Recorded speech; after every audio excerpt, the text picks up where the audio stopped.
automatic conditions for your mind to behave that way without even second guessing yourself. So when you relax, the third step of relax, you do that, what you're doing is you're tranquilizing what are known as the bodily formations. These are the sankharas related to the body. The reason you're doing this is because you're letting go of what is known as craving. Craving is not desire. Craving is not to want something. Craving is the inability to be able to stay with the present moment. Accept the present moment as it actually is. Accept reality as it actually is. That state of mind which says, I like this, or I don't like this, or I am this, is no longer with the present time. It is now saying, I am fighting with the present moment. I want more of what is good. I want less of, or I don't want what is bad, or I am this. This is really what craving is. And craving manifests as tension in the mind and body. That tension can be very subtle, or you can actually really feel it in your body. And so when you relax the mind and body, you are relaxing the tension. And when you relax the tension, you are abandoning that craving mindset. Once you abandon that craving mindset, what you will recognize is that there is a mind that is open, spacious, and clear, like the blue sky. This is an experience of mundane nirvana.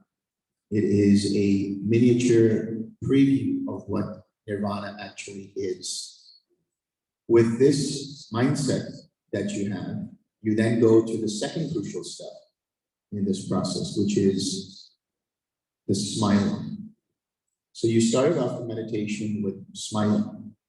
And what you'll notice is when your mind gets distracted, when your mind has some kind of agitation, you forget to smile, or the smile disappears. So this next step is to come back to the smile. And when you smile, it continues to uplift the mind. It continues to purify the mind. And it's also an anchor to the experience of loving kindness. When you smile, you associate that smile with loving kindness. Once you have that smile, then you return back to the experience of loving kindness. Some people like to verbalize again, and that's okay. But usually you'll see that the smile brings up that warmth in the chest. When that happens, then you just stay with it and allow the mind to bask in that feeling. And then the final step is repeat. Repeat whenever necessary. Repeat whenever the mind gets distracted. Now, that's a lot of information, and it sounds like it happens through quite a long process. But actually, this whole process happens in about 5 or 6 seconds at the most. Eventually, when you master this, you'll be able to 6R within a second. You'll recognize that there is a distraction, you release your attention, you relax, you re-smile, you return, and then you repeat whenever necessary. So this is how you deal with those distractions. Now, I want to discuss more about how these distractions arise, or why do these distractions arise. I think we're going to hand out some things later on, which talks about the precepts. And the precepts they can be generally understood to be moralistic and ethical, but it goes beyond that.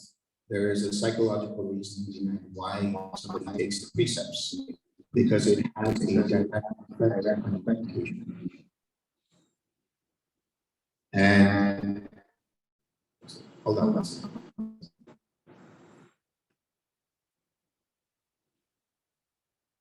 Hello? Okay. So these precepts, the reason you're taking them in the beginning of the day, preferably, is because you're setting an intention to be wholesome throughout the day. And there are 5 basic precepts. There are more than that. There's, depending upon what you're doing, there can be 6 precepts, there can be 8 precepts, there can be 10 precepts. Monks have over 100 precepts, maybe even 200 or 300 precepts, depending upon what kind of monastic you are. But the 5 basic precepts you'll recognize in any tradition, actually, because it really follows what is generally understood as the golden rule. you want to be able to treat others how you want to be treated. And so the first precept has to do with the recognition that you want to be peaceful and you want to have peace. Therefore, you wouldn't harm another being. You wouldn't kill another being intentionally. And this has a direct effect on the mind. If you set such an intention that I abstain from, or I undertake the precept to abstain from harming and killing living beings intentionally, that reduces what's known as ill will or aversion. This is one of the hindrances you'll find. And ill will or aversion manifests in the meditation as annoyance or irritation. You might hear the hum of the AC, or you might hear a fly buzzing around, or you might be thinking about something that makes you upset. And then now you're annoyed with yourself that you got distracted and so on and so forth. So this is because at some point or another, whether it's in this life or in a previous life, if we want to take that into account, there was this breaking of this precept, harming somebody intentionally. And that means not just physically, but also with your mind and with your speech. The second precept has to do with basically not stealing, but more so to do with taking what is not given. There's a difference here. Taking what is not given really means waiting for permission for somebody to give you something. But it's much deeper than that. And that's why it's related to restlessness and agitation of the mind generally. Restlessness and anxiety manifest as a result of breaking precepts in general, but they're also related to a mind that is unsatisfied with the present moment. So when we talk about taking what is not given, we're not only talking about physical possessions, but we're also talking about things like looking for credit, for a project that you did, or trying to take somebody's time more than they allotted, or infringing on somebody else's space, or whatever it might be. This all, in my mind, incorporates that precept. So when you let go of that, when you make the determination that I undertake the precept to abstain from taking what is not given, then the restlessness starts to disappear. The restlessness starts to subside. Then the third precept is I undertake the precept to abstain from sexual misconduct. But this also includes sensual misconduct. In other words, this gives rise to a mindset that is craving for sensual experiences. So when the mind becomes basically drunk with this craving for satisfying the senses in such a way that it causes you to break another precept, causes you to harm another being, causes you to lie, causes you to kill, causes you to steal, or whatever it might be. This all incorporates sensual misconduct. And this has a direct result on the mind by giving rise to sensual craving. So in the meditation, when you experience some kind of pleasant sound or pleasant smell or whatever it might be, or a pleasant thought, and your mind is now distracted from that, and now your mind is becoming obsessed with that experience, that is a direct result of having broken this precept. So when you have sensual misconduct, when you can recognize that and let that go, that has a direct effect by subsiding that experience of sensual craving. Then the fourth precept is I undertake the precept to abstain from false speech. So false speech also is all about tricking somebody, using deceit and lying. When you do this, this creates doubt in your mind of other people. This creates doubt in yourself. So always be truthful in all your dealings, whether it's in mind, body, or speech, because this has a direct effect on the mind as well. The doubt that you experience in the meditation can manifest in thoughts like, am I doing this meditation right? I don't know if this meditation is for me. I don't know what the practice is. I don't know if the teacher is, speaking correctly or not. All these other kinds of thoughts that manifest. And they can also manifest in self-doubt, which is, I don't know if I'm good enough to be able to meditate. I don't know if I'm good enough to be able to do this or that, and so on. So if you take this precept, what you're doing then is you're allowing your mind to have the right intention to let go of the need to deceive others and yourself. And then the final precept is, the fifth precept is, I undertake the precept to abstain from intoxicants. Now, intoxicants can do with alcohol or drugs, but I see it beyond that. Anytime you're obsessed with something like watching the news or surfing the internet or watching TV or Netflix or whatever it might be, when you have that sort of an indulgence, overindulgence in something, what that causes is a certain kind of dullness in the mind, because you're exercising a lot of energy to indulge in that process, whether it's whatever it might be, alcohol, drugs, media, anything. And this has a direct effect on the mind when it manifests as what's known as sloth and torpor. Sloth and torpor has to do with that sleepiness that you experience sometimes in meditation. Sometimes the head will just nod off. And that's because the mind has started to lose its attention on the object of meditation. And bit by bit, drip by drip, there is now this distraction that arises, and the mind becomes dull, and it doesn't realize that it's now becoming lethargic. So this is a direct effect from having broken this particular precept. So there's a practical importance to maintaining these precepts, to taking these precepts and committing to or determining to keep them. Because as you do so, what you will see is not only will they have a direct result in your meditation, but they have a direct result in your life. And one of the things that Bhante Vimoramsi always says is that meditation is life and life is meditation. The reason is because the meditation is just not when you're sitting down to meditate, or not just when you're doing walking meditation. You can meditate or be in a meditative state doing anything, whether you're driving, whether you're taking a shower, whether you're eating your food, whatever it might be, you can always be in a state of meditative awareness. So keeping the attention on loving kindness all the time reformats the mind, reconditions the mind to be able to experience loving kindness and compassion and so on, in whatever it is you're doing. And this formulates what's known as the first process of Shila. This has to do with those precepts. And if you look at it from the context of the Eightfold Path, it fulfills right action, right speech, and right livelihood, because you're using correct speech, harmonious speech that is rooted in loving kindness and compassion.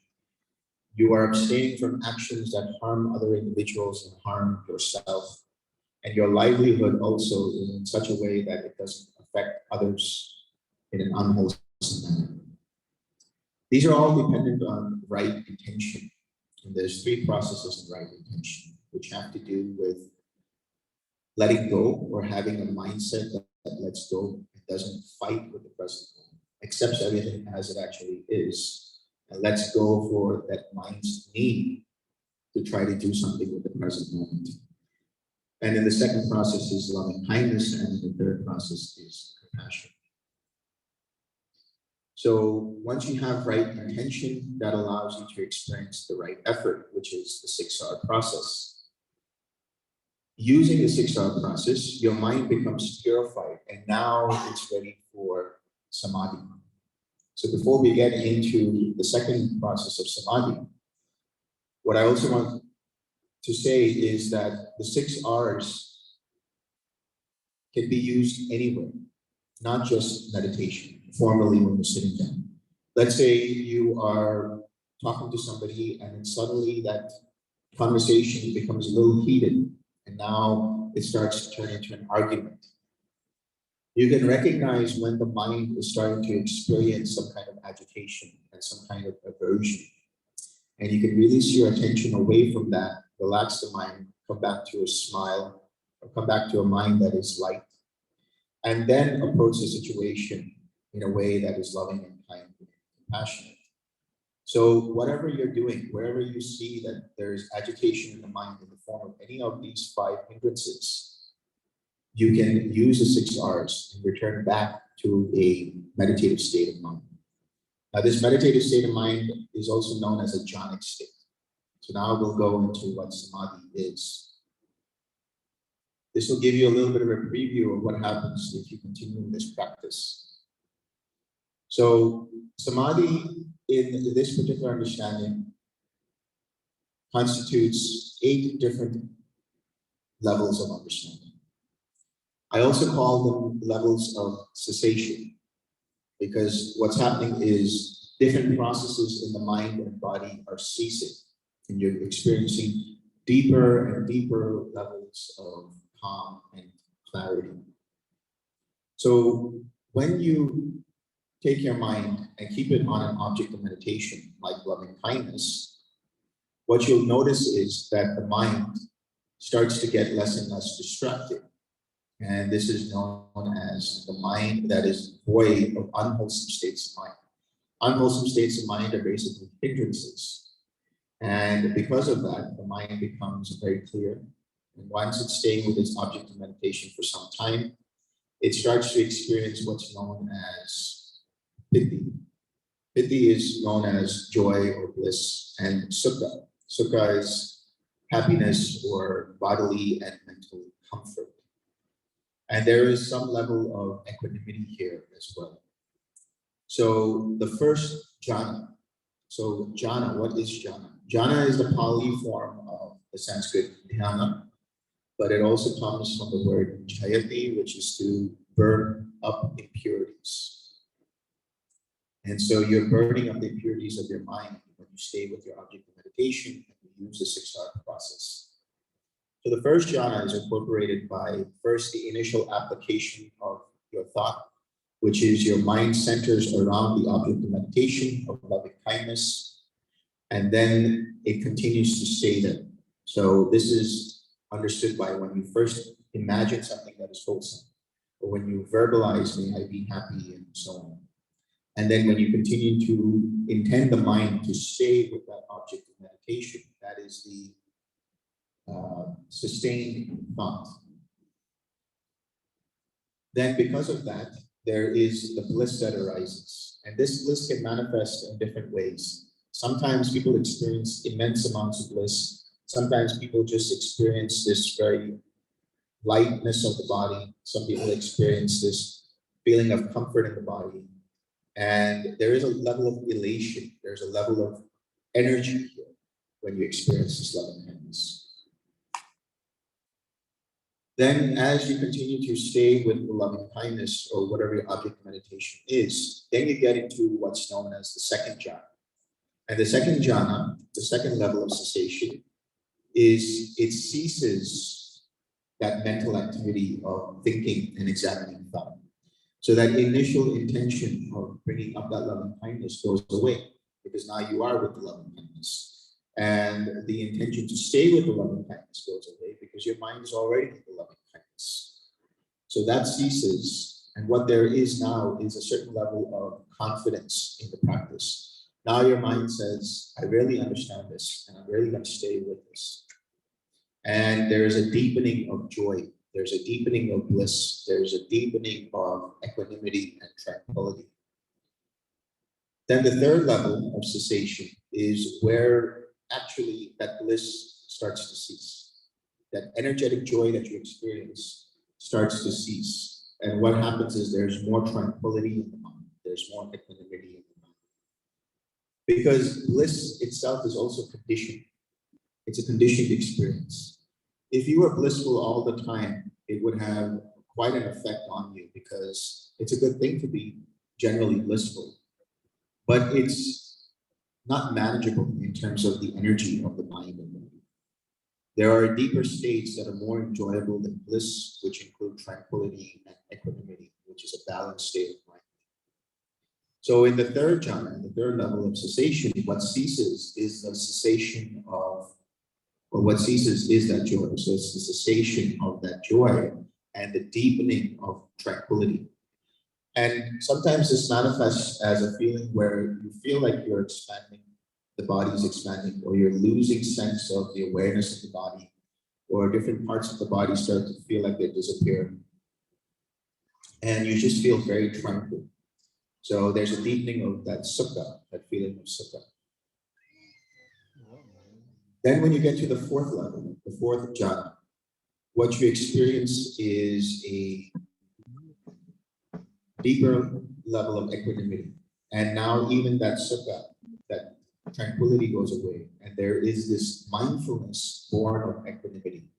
Here the mind is very sharp, the mind is very clear. And there are basically no thoughts going on in the mind at this point. There are very little thoughts, if at all, that come up. And what you will also see is that experience of loving kindness that's there in the chest, that warmth in the chest, that energy starts to rise up into the head. What's happening is now the mind is starting to just be aware of itself rather than being aware of the body. It lets go of any kinds of feelings and attachments to the body. And now you come into a mental realm. From here on out, everything that you experience from the 5th to the 8th levels are all mental experiences. Really, there's actually only 4 levels. And in the 4th level, there are 4 sub-levels. So they constitute 8 different kinds of experiences. And when you get to this state, you are what is known as an advanced meditator. So if you've been practicing this whole week, you might not start to notice some of these states. You might start to recognize some of these states that I'm talking about. And if you do have that experience, or if you have had that experience where the mind does feel like as if the loving kindness is going up into the head, then I'd like you to approach me at the end of the class and we can talk about the next step. Because in the next step, what happens is you start to radiate this feeling of loving kindness to all directions. You send it out in individual directions, in 6 different directions, in any order that you want. Forward, backward, left, right, below you, and above you. And you spend about 3 to 5 minutes in each direction. And then you radiate indiscriminately in all directions. And what happens is that that feeling of loving kindness that you experience starts to soften up. And this softening process creates the experience of karuna, the experience of compassion. So this will all happen naturally. This is important to understand. You don't have to force these things. Allow things to flower as they do. Allow things to happen as they do. Just your job here is simply to observe these states of mind. And your job is to observe that these states of mind are not to be held onto. They are anicca, they are anitya, they are impermanent, they are transitory, they come and they go. So you just observe things as they arise, like you would be watching a movie. And you 6R whenever mind gets distracted, and you come back and you observe and stay with the object. So this experience that you have, where you're radiating this loving kindness or compassion, brings about an experience known as infinite space. Infinite space means that you are indiscriminately just sending out that compassion in all directions, and there is no bounds to that. It's boundless space. You can send it on basically infinitely. You can send it on forever. And you completely lose awareness of the body. All there is this experience of infinite space. And then from here, the feeling of compassion will now even soften further into a different kind of joy. This joy is known as mudita. Mudita is, the way I describe it, is empathetic joy. In your daily living, that joy manifests when you feel happy for someone's good fortune, when you feel happy that somebody has graduated or somebody has gotten married or somebody has their first child or whatever it might be, that feeling that you have, that feeling that you have for them is the mudita. In the meditation, that experience is a very soft, peaceful kind of joy. And this is accompanied by the sixth jhana, which is known as infinite consciousness. And really what that's talking about is an understanding, a deeper understanding of impermanence. Because what you're experiencing here is the arising and passing away of individual consciousnesses. The general understanding is that consciousness or awareness is one uniform experience. But actually, consciousness is dependent upon sensory experiences. That includes the five physical senses and the mind. So when you get to the sixth level, what you experience is the arising and passing away of eye consciousness, consciousness that's dependent upon the experience of the eye. And that manifests as some kind of flickering that might happen, or you might start to see some kinds of lights in the blankness behind your eyes. Or sometimes you might have the arising and passing away of ear consciousness. So you might hear flickering in the ears. You might smell phantom smells or taste phantom tastes. There's nothing wrong going on. All that's happening is you're starting to become aware of how this process works in your mind, how you create your reality through the process of these impersonal causes and conditions. So in other words, what you're realizing is because after a while, when you see this arising and passing away, you get tired of it. It becomes quite boring. It becomes quite tiresome. And this is an experience of dukkha. This is an experience of suffering. Seeing this, you realize that you're not in control of it. You're not causing the mind to experience the arising and passing away of consciousness. You're not causing the mind to experience the arising and passing away of the flickering and so on. There is no controller here. And this is the experience of anatta or anatta. That none of these are truly you. None of these are yourself. These are all impersonal causes and conditions. When you have that understanding, it comes about naturally. I'm just giving you a preview. You don't have to think about these things. You don't have to reflect on these things. Just allow your mind to observe and let the insights happen on their own. What happens is there's a different level of peace that arises from this understanding. And now there's an experience of the seventh level, which is the level of nothingness. And here our mind is completely equanimous. There is complete quietude in the mind. Nothing at all is happening. Your mind is no longer distracted. Your mind is no longer thinking about this or that. It's complete emptiness. And this is why it's known as nothingness. But the object here that is taken is that sublime experience of equanimity. And that equanimity is manifested as a mind that is just very balanced, neither looking for any kind of excitement or joy, neither looking towards grief or pain or anything, just accepting things as they really are. So another synonym for this in Pali is Yata Buddha Jnana Darsana. The knowledge and vision of things as they actually are, without fighting the present moment. So just completely accepting that. When that happens, you get to a very interesting state in the eighth level, which is known as neither perception nor non-perception. And here, that equanimity also fades. When that fades, you're still radiating equanimity. And when it fades, you gently bring back the experience of equanimity and continue to radiate that feeling of equanimity. And then it'll fade again and the mind will stop, and you do it again and it starts to radiate. But there comes a certain point where the mind feels a certain subtle tension. It doesn't want to radiate anymore. It's quite content. And this is what's known as the quiet mind, the luminous mind, the bright, clear mind. And this is the mind that you take as the object itself. Now, mind is observing mind. There is nothing in it. Just be subtle quietude. And here, at this point, people can meditate for 2-3 hours where there's not a single thought that arises. There might be a little vibration. And when you notice that very tiny vibration, all you're doing is just letting go, just relaxing and coming back to the experience of the quiet mind.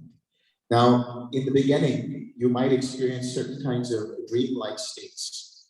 It's like a lucid kind of state where you might start to experience very fuzzy pictures or words or ideas that are disconnected in some way or another. And what you're dealing with now are those samskaras at this level. So you're dealing with the subconscious and the unconscious, and they're coming up in the form of what I call proto-thoughts. So these samskaras, when they come up, they bubble up, and you're noticing the bubbling up before they manifest into full thoughts. And you're letting them go by just relaxing, letting go, and coming back to the experience of the quiet mind. Eventually, what happens is when everything comes together, what happens is there's a balancing of what's known as the enlightenment factors.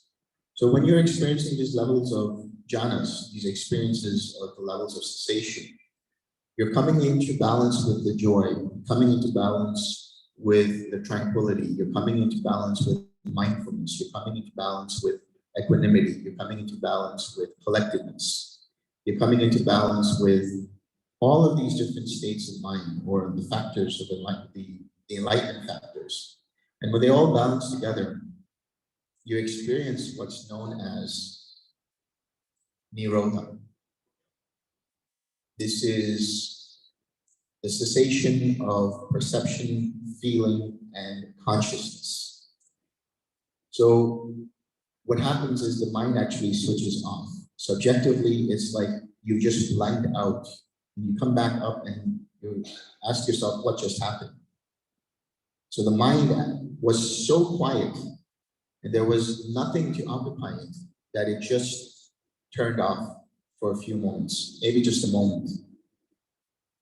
And when that happens, something comes up. There's an experience that arises, and this experience gives rise to an understanding of how dependent origination works. Dependent origination is the understanding of how craving arises, how suffering arises. And because you're seeing it in an impersonal manner, without any personal investment into it, wisdom arises. And this is the first stage of wisdom. And certain things happen in terms of the certain kinds of beliefs are let go of, doubt is let go of, and the mind is much clearer. If you have that experience, a teacher will tell you, congratulate you, and tell you, okay, go back and sit again. Because this is just the beginning of the process. And it will take you again through that whole process, and you'll have that experience of nirodha again. You'll have it a couple more times, and you'll go through what are known as the stages of awakening. There are 4 basic stages of awakening, and they are known as Sotapanna, Sakadagami, Anagami, and Arhant. So Sotapanna is the first stage in which you let go of certain things. Sakadagami is the second stage where you actually loosen the need for craving and aversion. So if you get to this stage, what happens is you might recognize the bubbling up of craving. You might recognize the bubbling up of aversion, but it doesn't manifest in such a way that it dominates your mind. The third stage of Anagami completely eradicates craving and aversion. At this point, you'll never get angry. You'll never get agitated. You'll never get upset about anything. Things might appear to be unpleasant. People might appear to be unpleasant. But that's just the way it is. That's just the way the world works. But your own mind doesn't become agitated by it. And then finally, the level of Arahant is basically the eradication of much subtler fetters, subtler conditions of the mind that cause restlessness, that cause ignorance, and so on. And then after that, you're completely free of the burdens of life. You're completely just like a free bird, floating around, living life in a very harmonious manner. So this is a step-by-step approach. And the beginning of that is, as I said, Shila, which is maintaining the precepts, having a commitment to maintain the precepts, using right effort, and then coming to the experiences of Samadhi. And then the experiences that you have after the mind comes back up on, after Nirodha, constitutes the third process, which is pragya, which is wisdom. So hopefully that should motivate you enough to actually do some meditation. So let's do a session. I think I'm gonna put up a recording.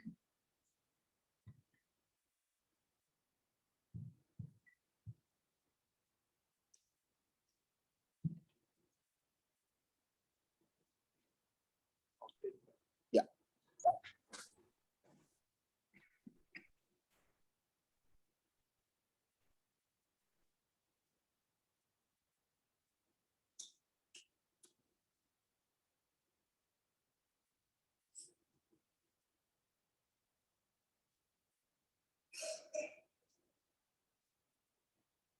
So I'll just explain to them what this is.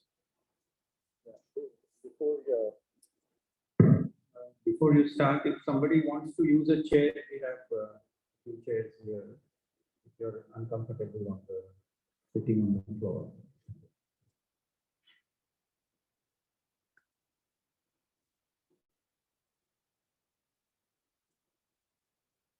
So the recording that I'm going to play is basically a guided meditation by David Johnson, who's one of our senior teachers. And you just follow the meditation, just follow his instructions. And remember that whenever you get distracted, use the 6 R's and just come back to the experience of loving kindness. It's 30 minutes. So the first 10 minutes, we're going to be sending loving kindness to ourselves. And then thereafter, we switch to sending it to a spiritual friend.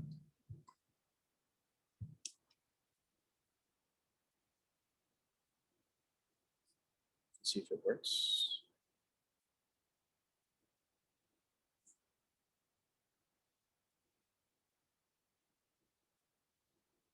Everybody get comfortable? Yeah.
Through into the ground.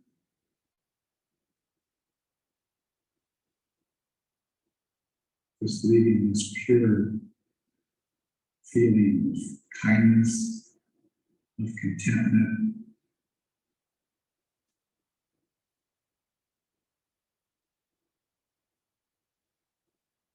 We don't try to feel loving kindness, we just bring it up and just be that loving kindness. We don't make it into work. We make it into kind of a fun exercise. May I be happy.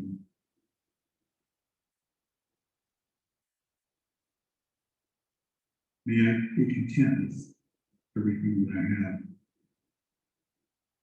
And everything that I have is enough. I'm grateful for even the small things in my life. I have shelter, I have heat, I have food, I have friends. There's many reasons to be happy.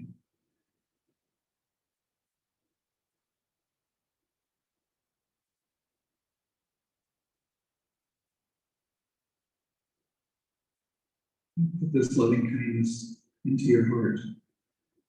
Put yourself into your heart.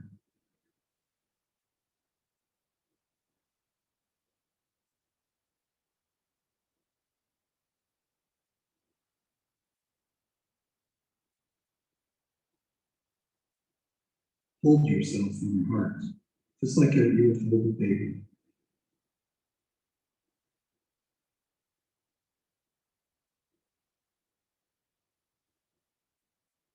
And relax.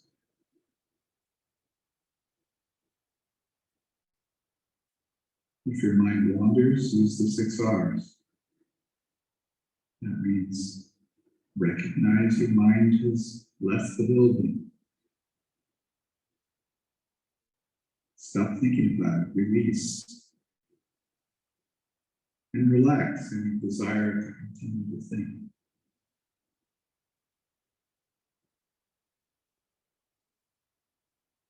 And a moment later, we smile. Feel that loving kindness again.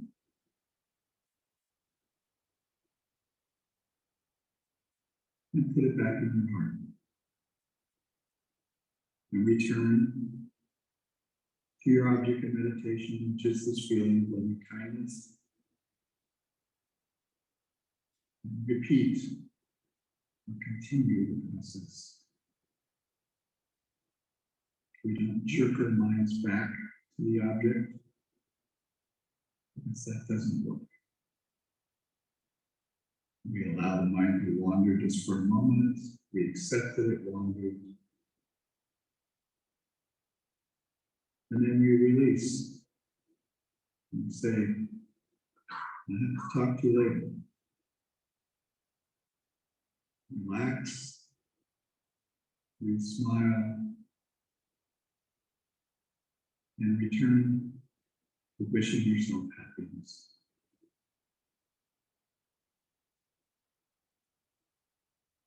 Be aware of the feeling. Many of the metta meditations out there, they don't even talk about the feeling. They just do the phrases. In the Brahma Viharas, it's very important to follow the feeling. The phrases can get the feeling going, but then most of your attention should be with this feeling of loving kindness. And just letting it develop, letting it sit there, taking its time. And that's all we'll need to do. Automatically, you go through all of the higher stages. But you're noticing the feeling.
Now pick out a spiritual friend, just a friend of yours,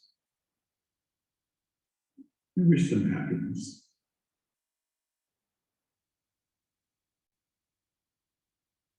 Somebody who's the same sex, they're alive, and somebody you like. Doesn't have to be perfect.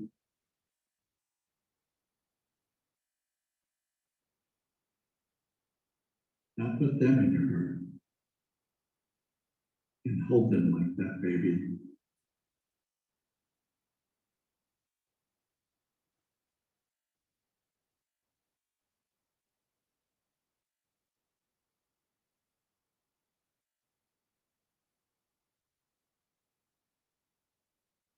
And wrap them up with your loving kindness.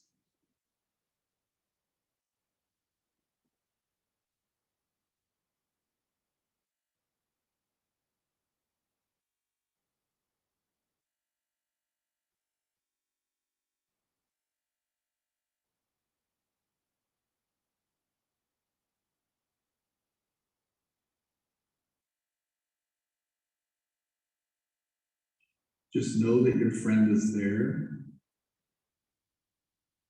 Spend just 5% of your attention on visualizing them,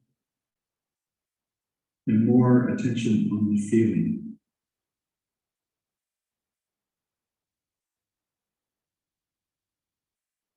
And as the feeling becomes more predominant, just notice this feeling, this warm, glowing feeling.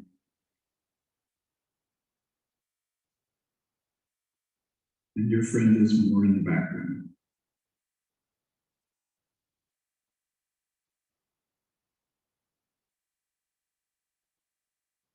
You have to kind of have both. There's always the object and the feeling. Because when you look at the feeling by itself, it just disappears without an object.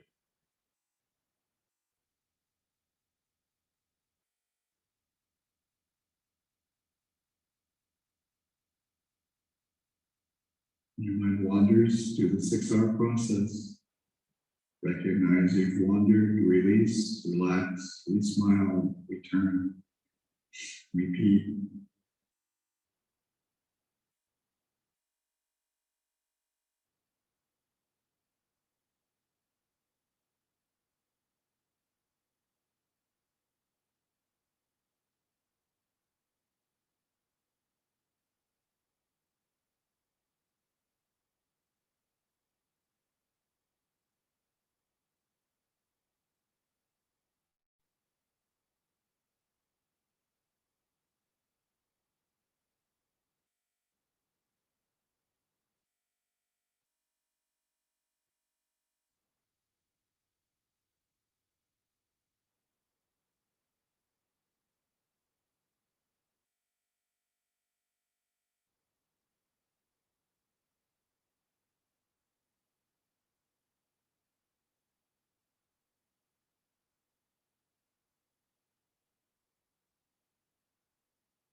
Now I want you to send a little loving kindness into the group.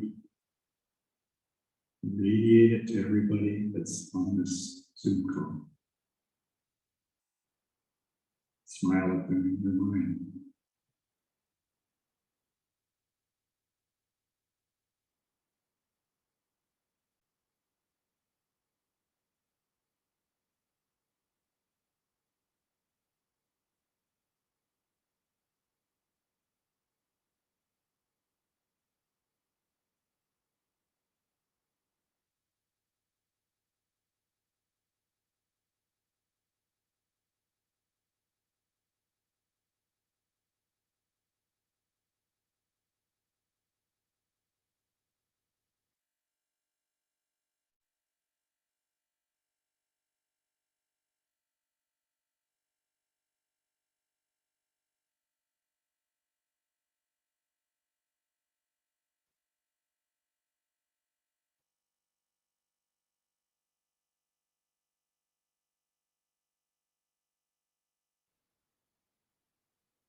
Yeah, the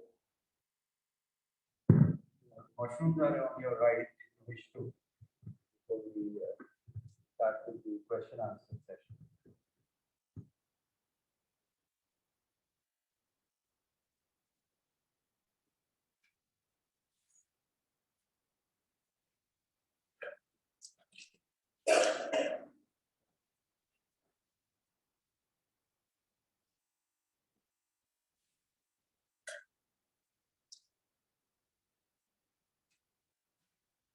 think, sorry, I didn't get this. Sorry, I didn't get this.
So we have now about half an hour available to us for any questions. And I think the question answer is a very useful session because many of us are not bold enough to come forward with questions, but your questions will help others too.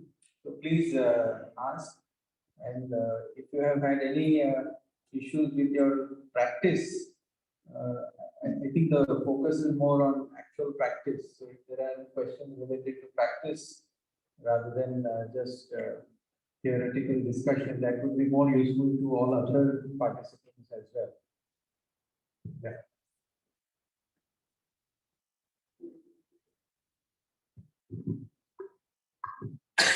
So I've been doing this meditation since I think 1.5 years, 5 times a week.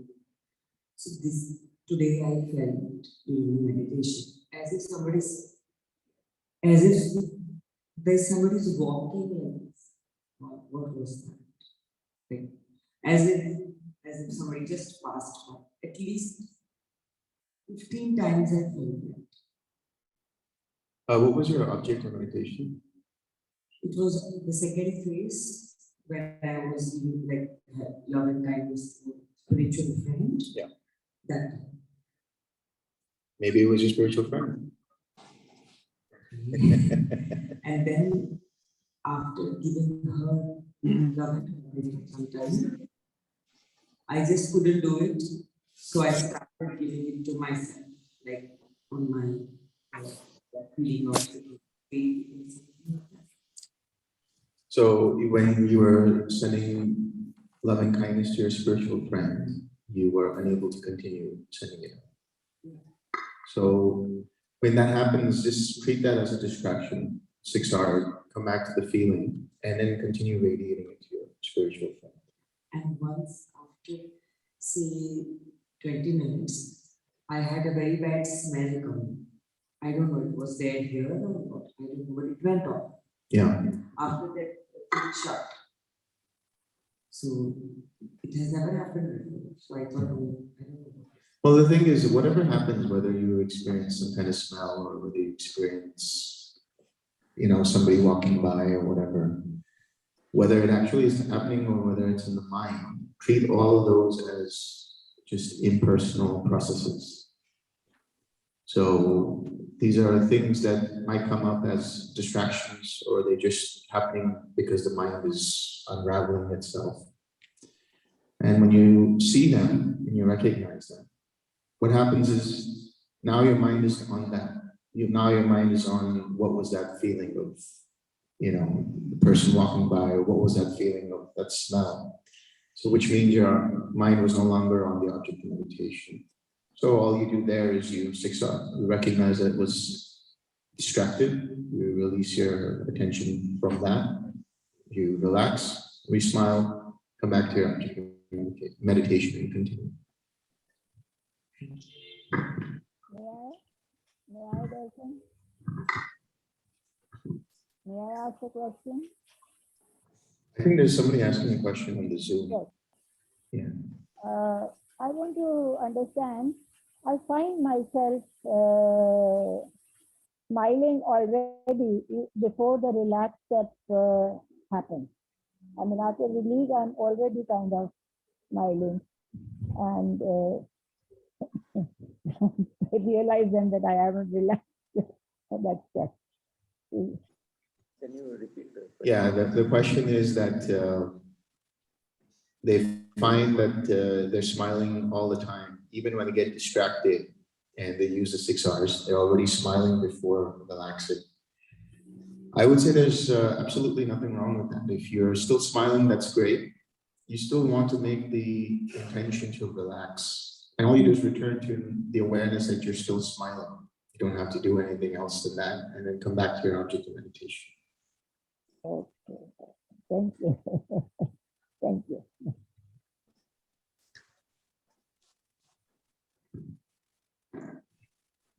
So that for 20 minutes you give the loving kindness to the spiritual friend. So every day it changes, it's fine. Okay. You're talking about the spiritual friend? Yes. No. Hello. You want to stay with just one spiritual friend for the time being.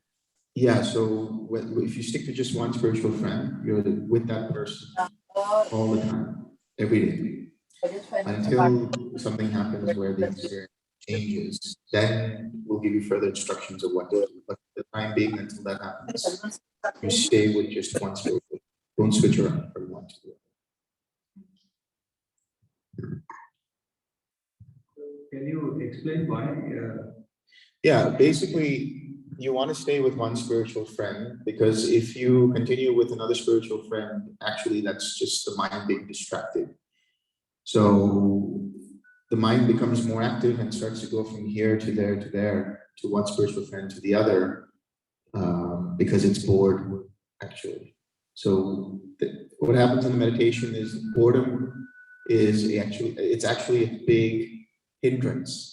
And boredom is really the underlying cause for all the other hindrances in one way or another, especially restlessness and sloth and torpor. And that restlessness causes the mind to say, well, I'm done with this one spiritual friend. Let me go and move to the other spiritual friend and another spiritual friend. And all that's happening is the mind is just jumping from one distraction to another distraction. So stay with one. And if you see that the mind wants to go to a different one, you use the 6 R's to let that go and then stay with that person.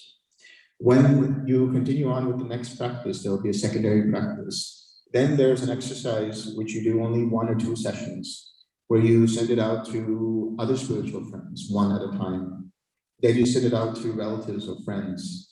Then you send it out to neutral people, people you know but not really well. And then you send it out to people who are difficult in your life. So that exercise helps you to expand your ability to send loving kindness indiscriminately everywhere. Because then the next level is sending it out to all people, to all beings. But until all that happens, staying with one spiritual friend allows the mind to be collected, allows the mind to be centered, allows the mind to be still. Please explain. Yeah, sharing that with me also, say this thing happened that with a spiritual friend, I began with one, and then my mind said, okay, but other friend, spiritual friend also needs your loving kindness, then the third one also needs, and the fourth one also needs. So I was trying to, but I understand what you said, and next time I will do that.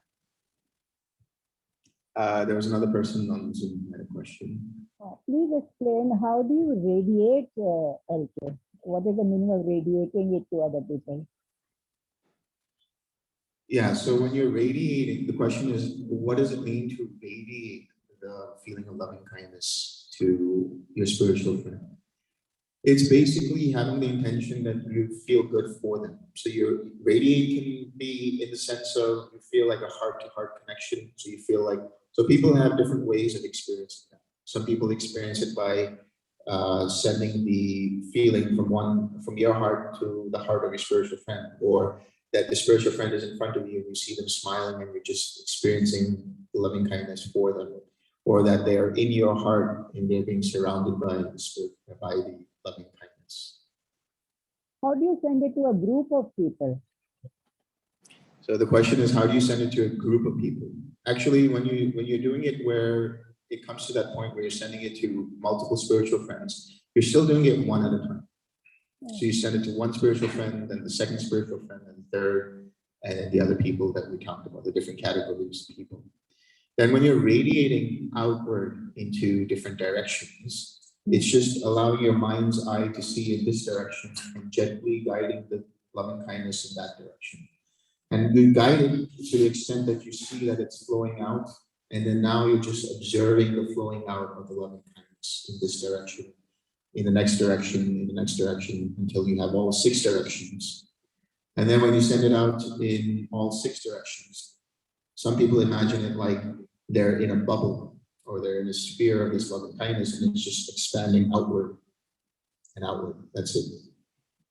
I had heard about a good metaphor of a small candle, its light, and how the light just gently fills up the room Yes. with bright light. So I think that's how it's a very gentle kind of spread of the love. Yeah. Like a candle. Yeah, it's quite natural. It just happens on its own. You're just watching it.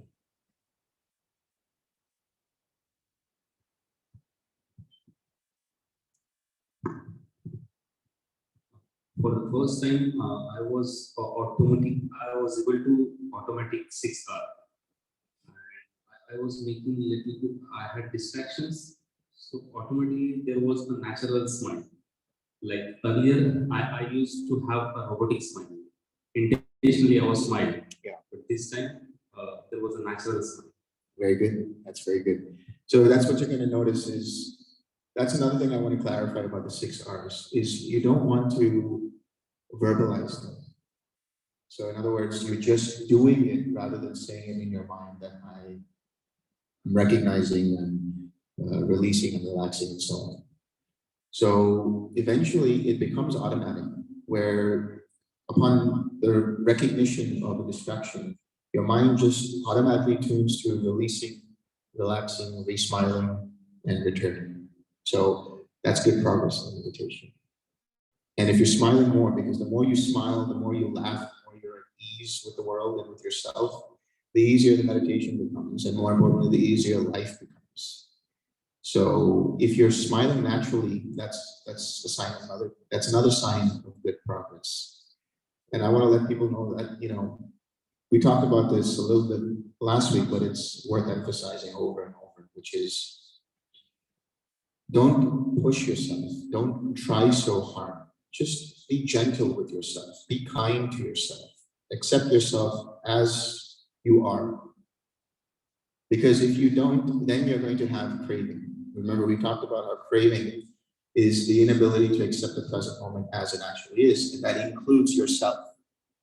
So if you can just accept things as they actually are, including yourself, then you're no longer fighting with yourself. You're no longer having any agitation.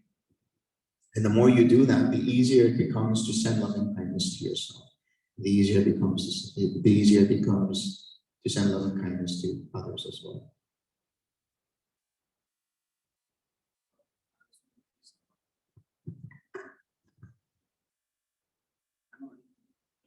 But for everybody else.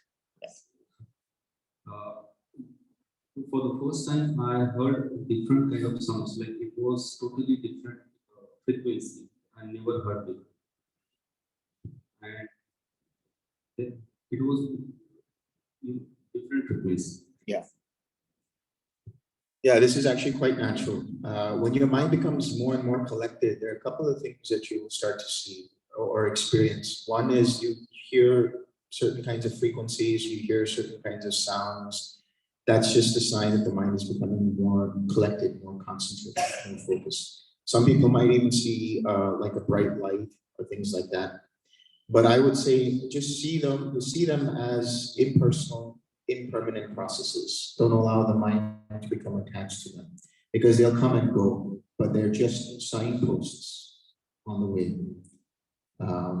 And if you do get distracted by them, then 6 hours. Similar to, the question about radiation, there is also little confusion about this step, relax. We say that it is very important, but we are already sitting in a relaxed posture. So what is this relax? You see, relax talks about not just the bodily formations or the bodily samskaras, but also the mental samskaras. So yes, you might be relaxed in your body, but the relaxed stuff also means to let go, like completely drop something. So when you relax, when you're tensing up your fists, it's just letting go, and that relaxes the tension. In the same way, you're just dropping whatever it is, you're letting that go. That's creating or that is the source of the craving. So it's not just bodily, but it's also mental.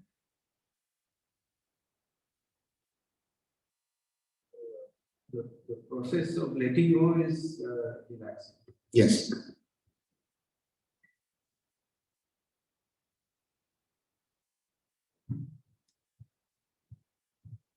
These 6 hours are to be used during meditation only, or can they also be used when we have like cravings, or when we have this, yeah, okay, let me do this, temptations.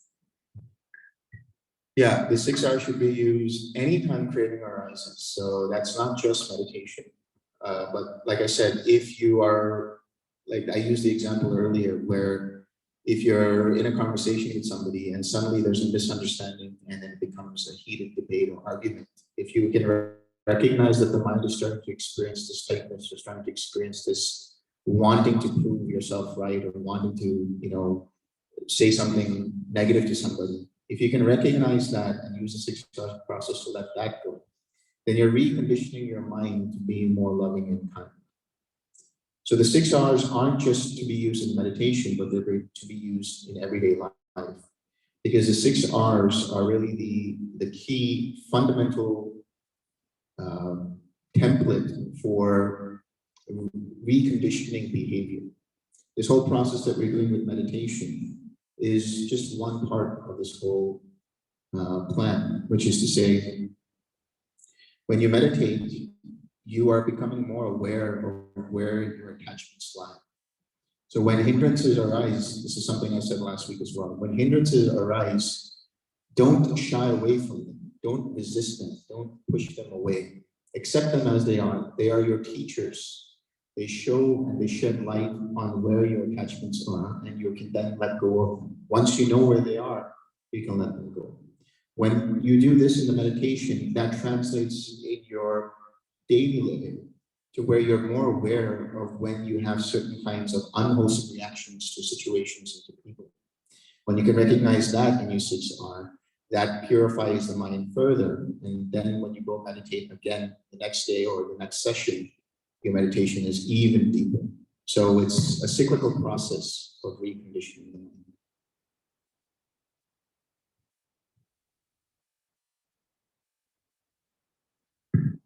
We had some other connotation about cravings. Basically, food cravings and Netflix. I think the answer that right. I think you should enjoy food as much as you can.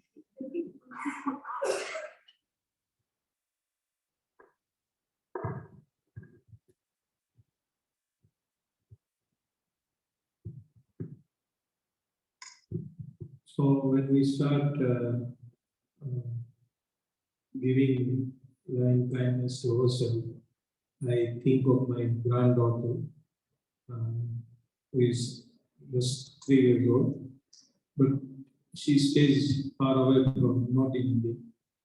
So again, in the mind, I start craving to go up to her and meet her, play with her. So when you use your granddaughter and when you imagine her, you experience this warmth in your heart and the feeling, and then you essentially generate the loving kindness. So my suggestion there is for everybody, when you start off the process of verbalizing or visualizing someone or something that makes you happy, once you experience a loving kindness, then you allow the image or the verbalization to fade away, and then just let your mind rest on the actual pure experience of the warmth, which is the loving kindness. Thank you. Here again, I have come across a nice metaphor of starting a car.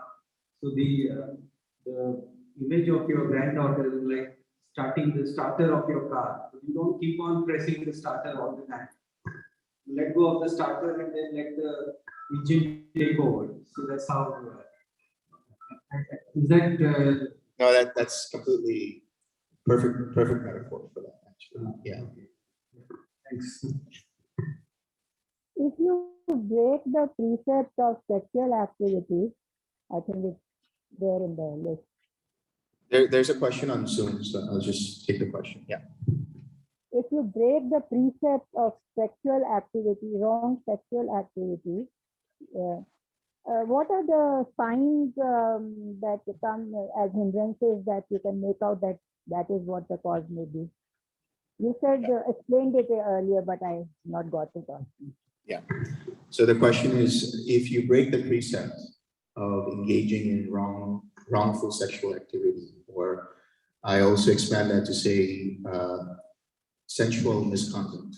So what that means is your mind becomes so obsessed with a sensory experience, which can include wrongful sexual activity, that it causes you to break other precepts as well. It causes you to lie, it can cause you to steal, it can cause you to harm, and so on.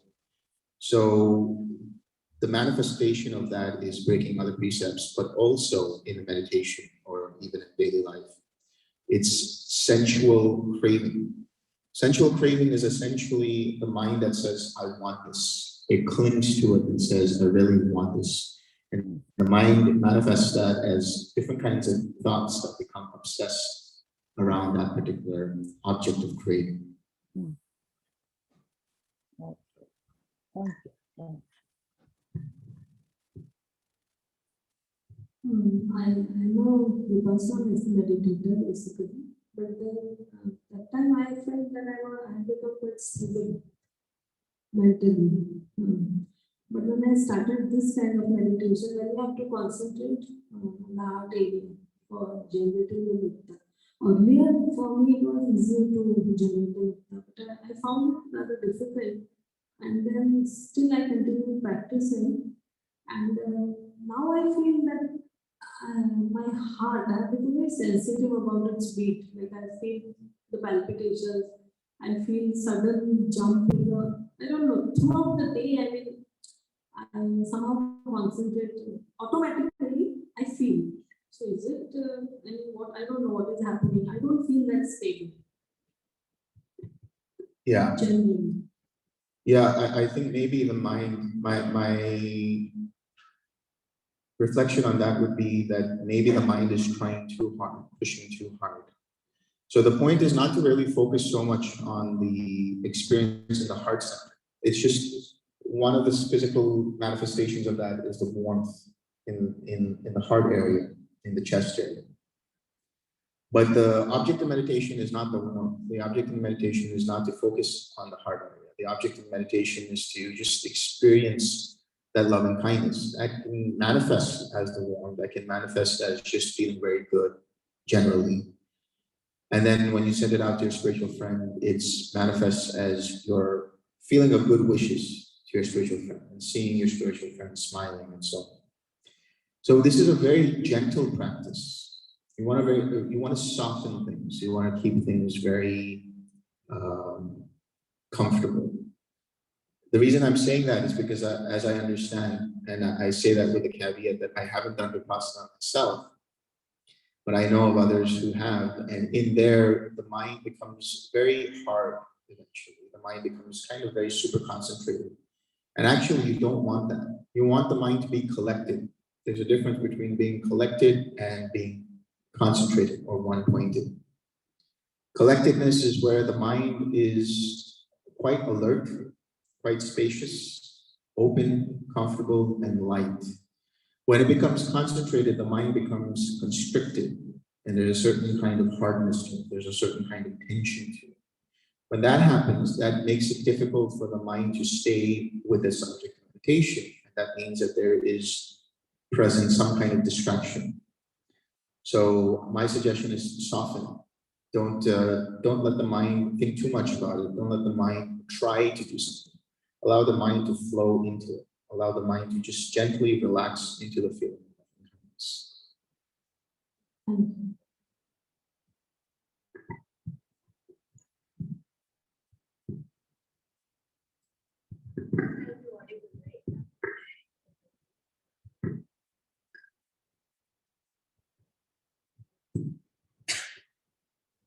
So I really like when you said enjoy food. But don't you think food and craving for food is beyond the point harmful for the body? And it's also one of the sensual sensory pleasures. So while you are talking about not going for extremes there, food you're allowing. What is that? Are you attacking anyone for food? The reason I'm asking. My body, actually. No, the reason I'm asking is because there can be craving for certain kinds of food, but if it causes you to have misconduct, it causes you to disturb others' peace of mind, if it causes you to break other precepts, then that I consider to be sensual craving. But if you just feel like you want to eat something, just eat it. That's fine. Of course, there's other things related to food cravings that can cause detriment to yourself. So you have to be more mindful of when that craving arises, how your mind is, how your mind reacts to that. Is there craving present? Is there tension and tightness present in your mind? Is there thoughts that cause you to be unwholesome in one way or another? So let go of those and see if the mind still wants that food, if the mind is still craving that food. But generally, I say that you should just enjoy food.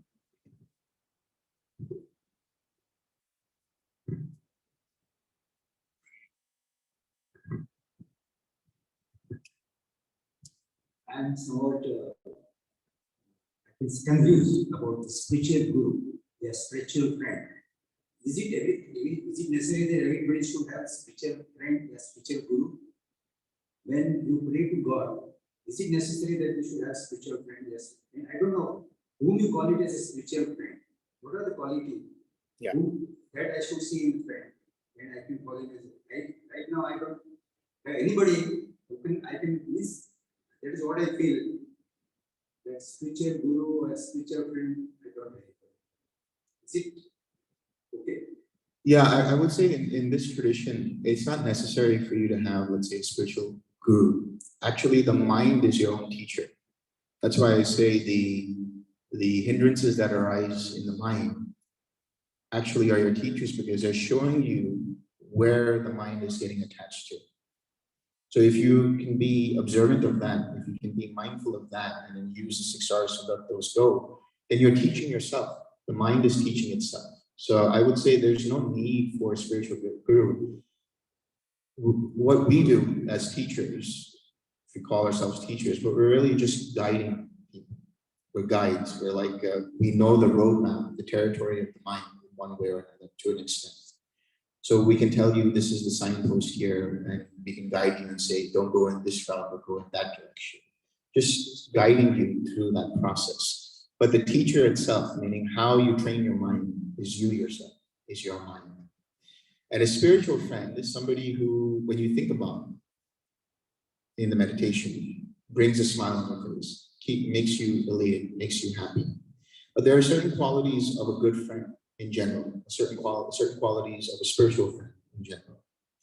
And those qualities are basically somebody who prevents you from breaking precepts. Very simply put, prevents you or suggests that you don't break a precept, prevents you from going in a wrong direction, and elevates you and motivates you to go in the right path, which is towards less suffering, towards more peace, clarity, and compassion.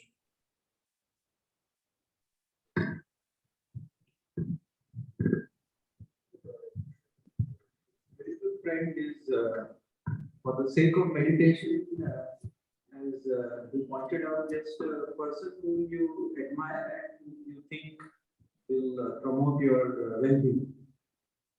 It need not be.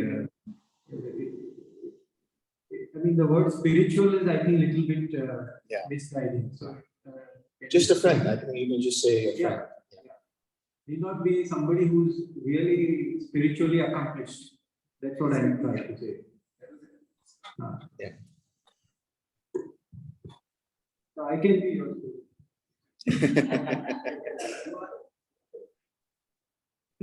Hello.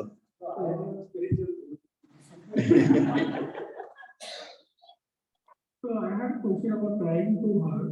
So, like it says that you have to accept yourself and be in the present moment, but there is this thing that you're like thinking in the present moment, I'm not accepting myself, and kind of goes in the loop that I'm not accepting that I'm not accepting myself.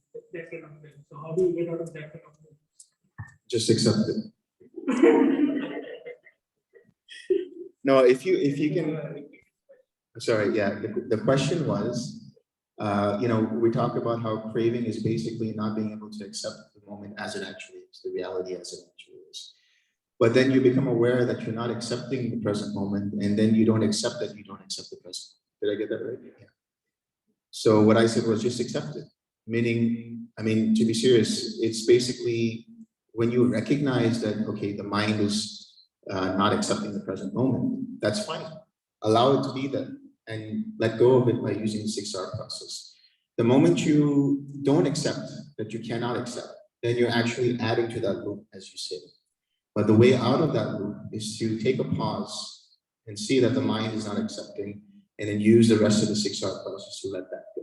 And then your mind becomes open and spacious anyway, naturally. The 6R, not worry whether I'm accepting or not accepting it. Yeah, you don't want to worry about whether you're accepting or not accepting.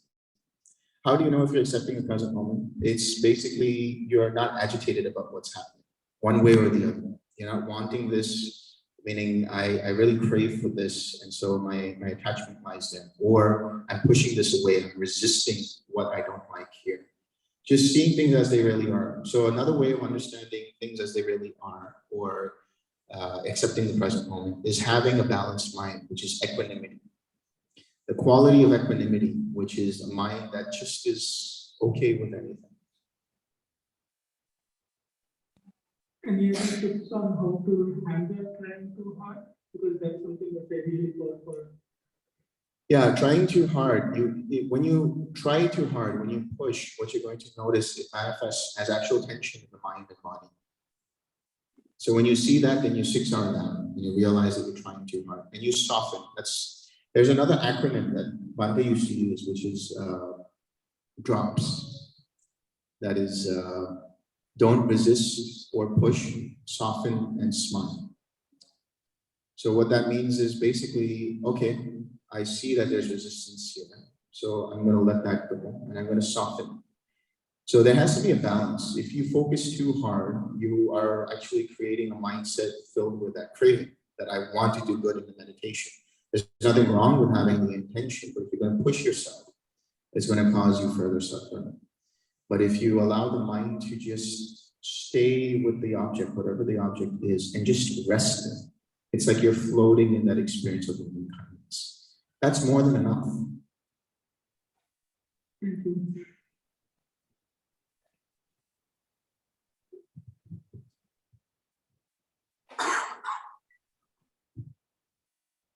So I wanted to talk about loving kindness to yourself. So do you need to stick to one pleasant experience, and same thing with the spiritual friend, or it can be multiple experiences? Like I keep thinking about multiple things when I'm doing loving kindness to myself. So multiple same pleasant experiences, maybe with a child, with something else. Same thing with a spiritual friend also. Some discussions, multiple events. Yeah. Is that okay, or you want to stick to only one? I think you want to be able to just stay with the actual feeling itself.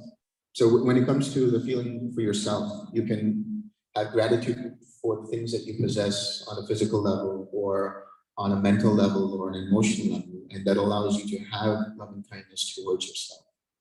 So initially it will help, but you don't want to move around and just deviate from the actual feeling, the actual quality of loving kindness.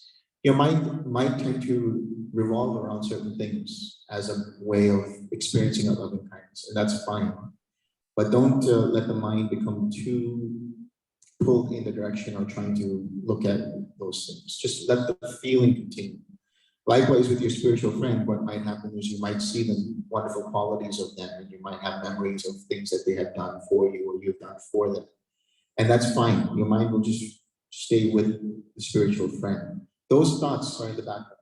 So long as your mind is with the experience of the loving kindness and there are thoughts in the background, that's okay. When your mind gets pulled in a direction towards one particular thought, and now you're no longer feeling that loving kindness, that's when you succeed. Object and feeling. Take the help of object. The feeling takes you further. Yes. Yes, there's a difference between the feeling and the object of the feeling. That is to say, that the mind is resting in the feeling itself. The feeling itself is the object, but then the mind has a tendency to say that this feeling is dependent upon the object of the spiritual friend. It should be the other way around. The feeling itself, you're sending it out to the spiritual friend, and your mind is just resting in the feeling rather than tending towards the spiritual friend or tending towards other things that cause the experience of loving kindness. And one more experience with that was these 6 R's. They are words, but actually it is description of the experience rather than maybe one word can help us to get into the process. Once it is in the process, actually, it is, yeah, as you suggested before, it's just a very quick getting into the 6 R's. Yeah, like a lot of times people will call it rolling with the R's. So there was something that Krishnamurti once said, J. Krishnamurti. He said the word is not the experience. So in other words, you're not verbalizing the experience. You're actually just having the experience. So recognizing, releasing, relaxing, re-smiling, and returning and repeating. All these can happen in just a few moments. In just a few moments, less than 3 seconds, and less than even just 1 moment. You can go through that whole process. And sorry, I felt several images of several people. Even with those that I had a few tough moments, and immediately it got diluted and it felt better. The same person, the image is now better. Yeah. Sometimes it might happen that when you're with a spiritual friend or the friend that you're sending love and kindness to, things might come up in the way of something they might have done that was not necessarily wholesome. And that's okay. I mean, if you can just forgive it, let it go. And it happens quite naturally because you're sending love and kindness to them. Yeah. I realized that the friction is avoided, then it is like it let go. Yeah. Yes. Friction is avoided, and it is fine. Yes. Thank you.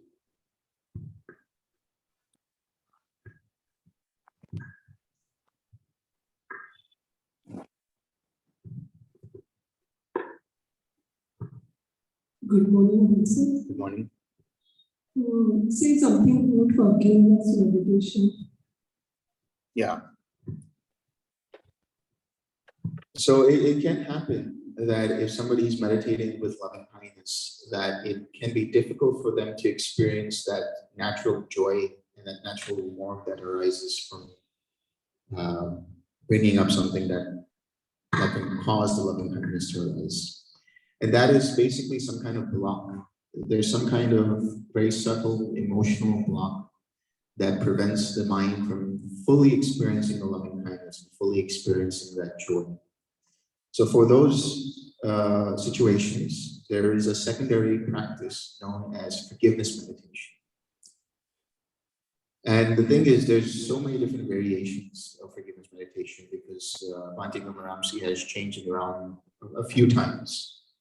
So some people will instruct in different ways, but the general gist of it is you use a statement, which is, I forgive myself for not understanding. And then you stop. You can say it a few times, I forgive myself for not understanding, and just wait. I forgive myself for not understanding. So when you say that, there comes up something that you might have done that you feel guilty about, that you have some kind of guilt around. And then you say it again, I forgive myself for not understanding, and you let that go. The forgiveness itself, it melts away that guilt, melts away that experience. Then you say a second statement, which is, I forgive you for not understanding. You're not saying it to anybody in particular, but you just say that statement. And someone will come up and you send out forgiveness to them and say, I forgive you for not understanding.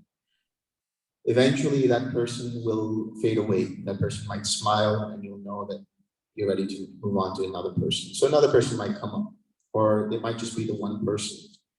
And it's quite possible that when you're with that one person, you feel guilty about something you did to them.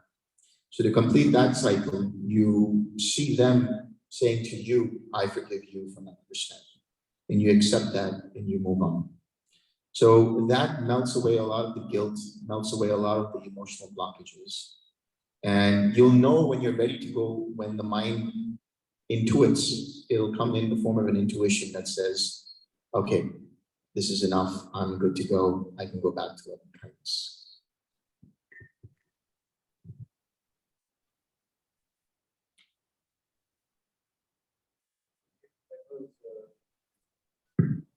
That was wonderful.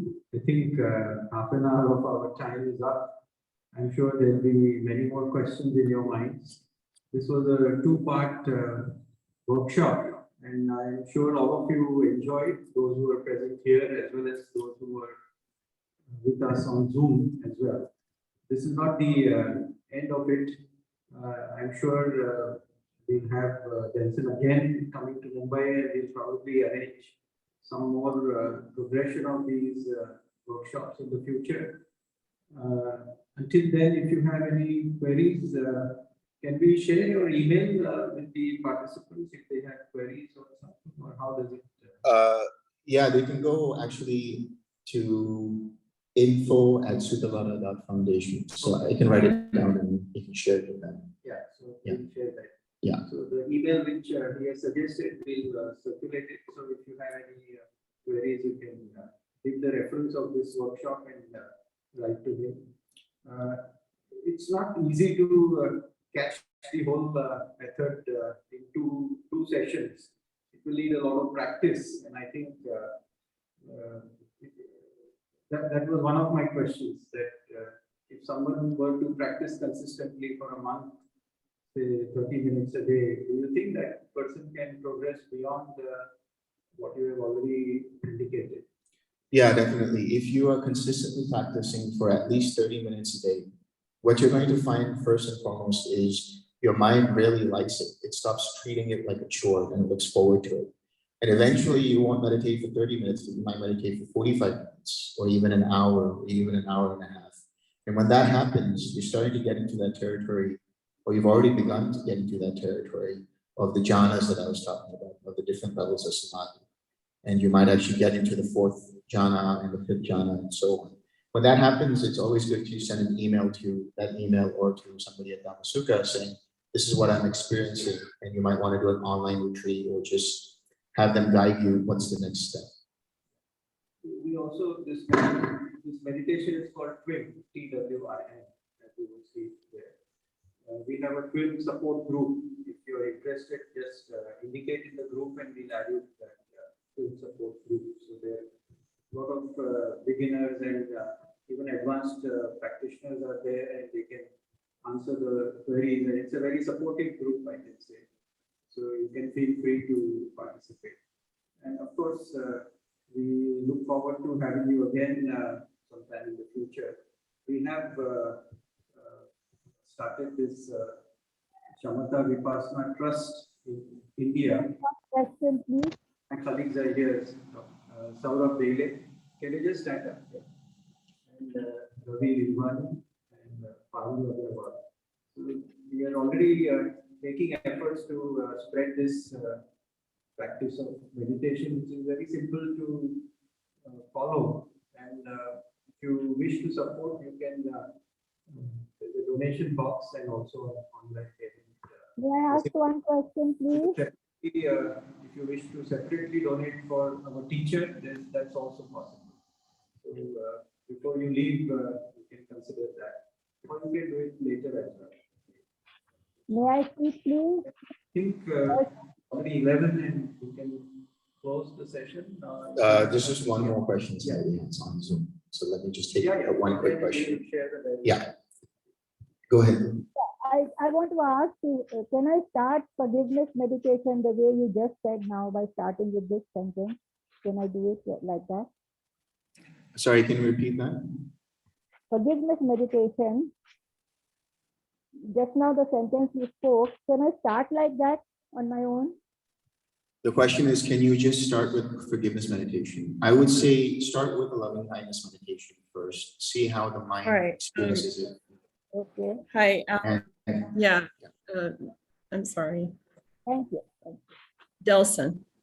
Yeah. Yes. Indu, I'll be back in Ulasnagar this week and I can help you with the forgiveness. She's done a lot of meditation on mindfulness before, but she can start, but she needs one of us to help her.